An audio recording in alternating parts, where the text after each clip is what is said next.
Jeff Beck watched Jimi Hendrix play for exactly 7 minutes. Then he turned to Eric Clapton, his face completely white, and whispered 4 words that would haunt both of them for years.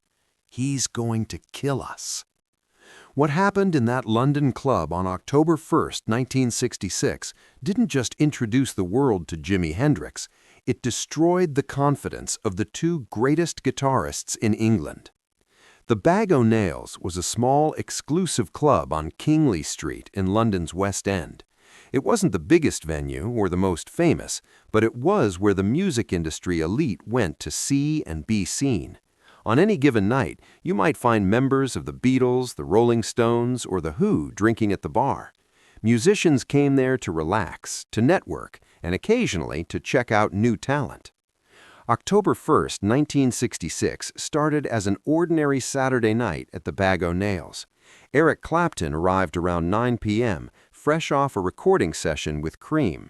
He'd been getting calls all week from various people in the London music scene, telling him he had to see this new American guitarist who'd just arrived from New York. "Better than you," one person had teased. Clapton laughed it off. He'd heard that before about dozens of guitar players. None of them had been better. Jeff Beck showed up about 30 minutes later. He was riding high on the success of Beck's Bolero and his work with the Yardbirds. The music press had started calling him God's guitarist, a title he wore with considerable pride. Someone had told him about the American too, but Beck wasn't worried. He'd played with everyone from Jimmy Page to Clapton himself. He knew what great guitar playing sounded like, and he knew he was among the best in the world. The 2 guitar gods sat together at a small table near the stage, drinks in hand, chatting about sessions and equipment. Neither of them was particularly concerned about this new player everyone was talking about. London was full of competent guitarists. Being good wasn't enough to impress Jeff Beck or Eric Clapton. Around 10 p.m., the house lights dimmed, and 3 men walked onto the tiny stage.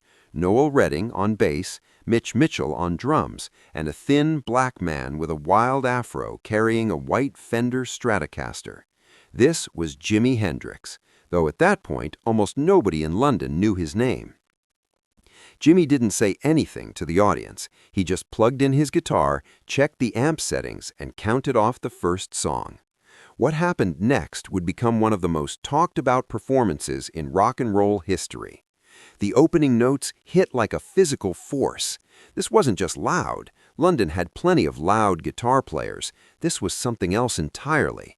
The sound coming from Jimmy's Stratocaster was unlike anything anyone in that room had ever heard.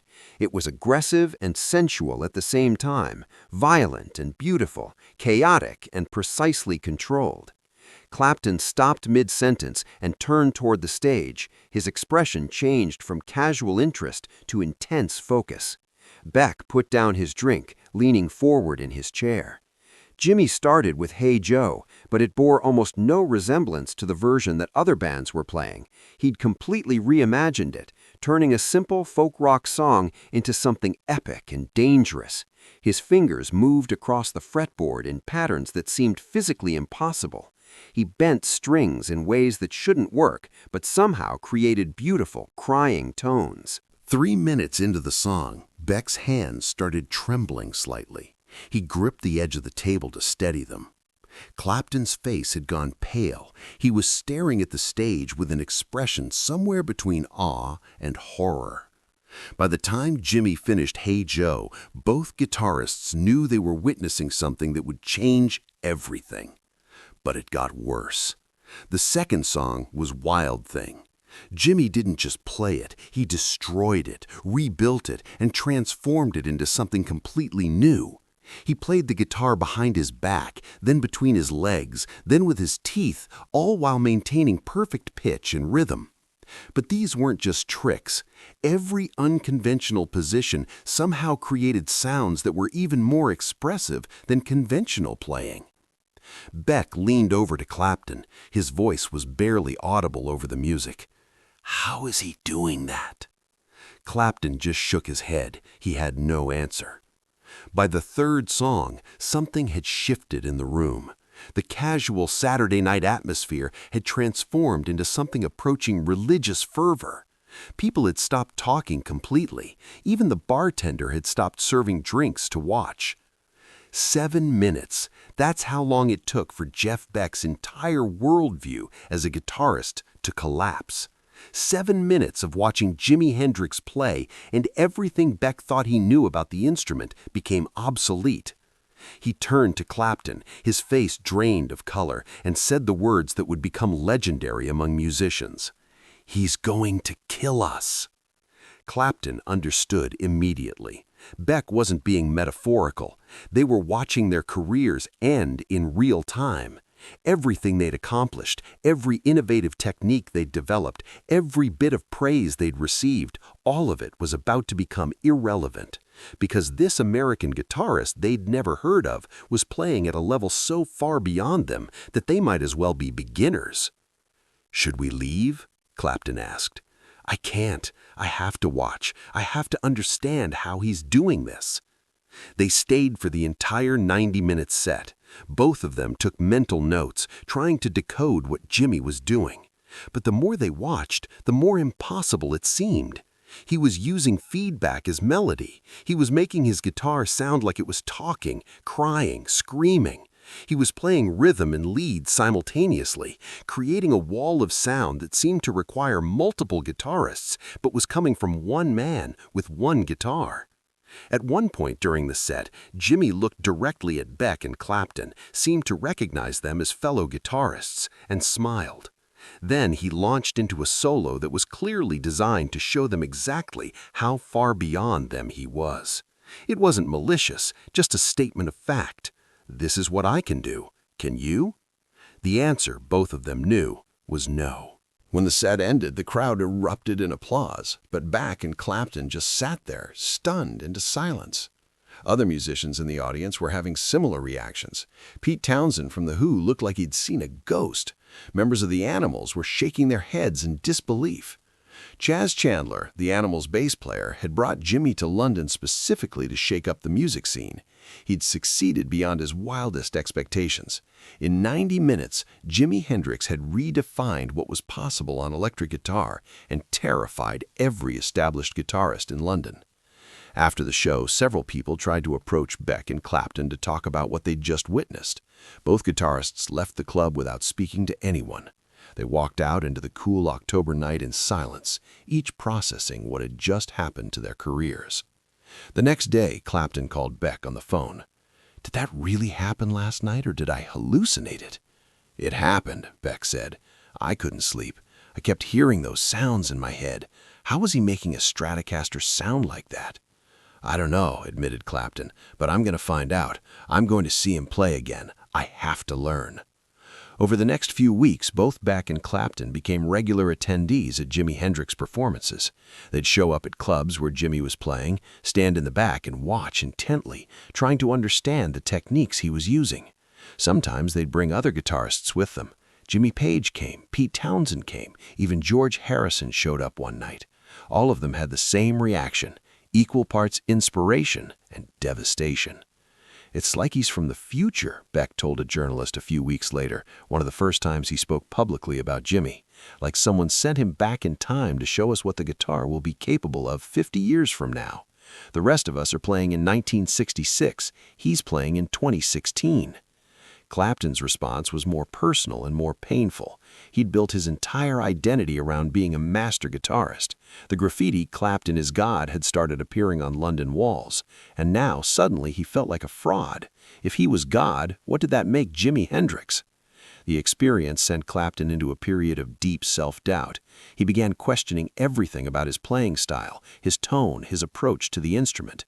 He became obsessed with trying to incorporate some of Jimi's techniques, but it felt like learning a foreign language. The vocabulary was familiar, but the grammar was completely different. Beck had a different reaction. Rather than trying to copy Jimi, he became determined to find his own path forward. If he couldn't match Jimi's style, he'd develop a completely different one. This competitive drive would eventually lead to some of Beck's most innovative work, but in those first weeks after seeing Jimi play, it just felt like survival. The British music press started noticing the shift. Suddenly, all the established guitarists in London were changing their playing styles. More distortion, more feedback, more experimental sounds. Journalists asked why, and the answers always came back to the same source. Have you seen Jimi Hendrix play? Within 3 months, Jimi had a record deal with Track Records. Within 6 months, he'd released Are You Experienced, an album that would cement his status as the most important electric guitarist in rock history. And Jeff Beck and Eric Clapton, along with every other guitarist in England, had to accept a new reality. They were no longer at the top. The relationship between Jimi and the British guitar elite became complex. On one hand, there was genuine respect and admiration. Clapton and Beck both spoke highly of Jimi in interviews. They attended his concerts. They recommended him to other musicians. But underneath that respect was an undercurrent of competitive anxiety that never fully went away. Jeff Beck later recalled a conversation he had with Jimi a few months after that first performance at the Bag o' Nails. They'd both been invited to the same party, and Beck, after a few drinks, finally asked the question that had been bothering him. "Did you know who we were that night at the club? Did you know you were playing in front of me and Eric?" Jimi smiled. "Chess told me. He said some of England's best guitar players would be there. I figured I should give them something to think about." "Mission accomplished," Beck said. "You scared the hell out of both of us." "Good," Jimi replied. "Competition makes everyone better. If I scared you, then you'll work harder, and you'll push me to work harder. That's how the music evolves." But it wasn't just about competition. What Jimi had done at the Bag o' Nails went beyond showcasing superior technique. He demonstrated an entirely new philosophy of what the electric guitar could be. Before Jimi, most rock guitarists thought of the instrument as a tool for playing notes. You pressed the frets, you strummed the strings, you made music. Jimi showed them that the guitar was more than that. It was a voice, an orchestra, a sound sculpture. The amp wasn't just amplification, it was part of the instrument. Feedback wasn't a mistake, it was a melody. This conceptual shift was what truly killed the old guard. They could have learned new techniques, they could have practiced the physical moves, but wrapping their minds around this fundamentally different approach to the instrument, that was much harder. Clapton would later say that seeing Jimi play for the first time was both the best and worst thing that ever happened to his career. Best because it pushed him to evolve and eventually find his own voice as a blues guitarist. Worst because he could never again feel completely confident in his abilities. There was always the memory of that October night, watching someone do things he couldn't do. Beck's assessment was simpler. He showed us what was possible, then he showed us we couldn't do it. That's a hard gift to receive. The story of that night at the Bag o' Nails became legendary in music circles. Musicians who weren't there claimed they were. The details got exaggerated over the years, but the core truth remained. On October 1st, 1966, Jimi Hendrix walked onto a small stage in London and in 7 minutes changed the hierarchy of rock guitar forever. Jeff Beck's words, "He's going to kill us," proved prophetic in a way. Not literally, of course. Both Beck and Clapton went on to have long, successful careers. But the version of themselves that existed before seeing Jimi play, those guitarists died that night. They had to. There was no room for them anymore in a world where Jimi Hendrix existed. The irony is that Jimi himself was always generous about other guitarists. He spoke admirably of Beck and Clapton in interviews. He cited them as influences, which seemed absurd to people who'd heard all three play. How could Jimi have been influenced by guitarists who were clearly operating at a lower level? But Jimi understood something that the scared guitarists in the audience that night didn't. Music isn't a zero-sum game. His success didn't require their failure. His innovations didn't make their contributions worthless. He was just showing them a new frontier, inviting them to explore it alongside him. Some accepted the invitation. Others couldn't get past the fear and intimidation. and a few, like Beck and Clapton, eventually found a middle path, acknowledging Jimi's superiority while carving out their own distinctive voices. The Bag O' Nails closed years ago. The building still stands on Kingly Street, now housing a different business, but musicians still make pilgrimages there, standing on the sidewalk, imagining what it must have been like to be in that room on October 1st, 1966, to witness the moment when the future arrived and the present became the past, to see Jeff Beck turn to Eric Clapton and whisper, "He's going to kill us," and to know he was absolutely right. If this story about the night that changed rock guitar forever moved you, hit that subscribe button and give this video a thumbs up. Share it with any musician who needs to understand what real innovation looks like. Have you ever witnessed someone so talented they made you question everything you thought you knew? Let us know in the comments, and don't forget to turn on notifications for more untold stories about the moments that defined music history.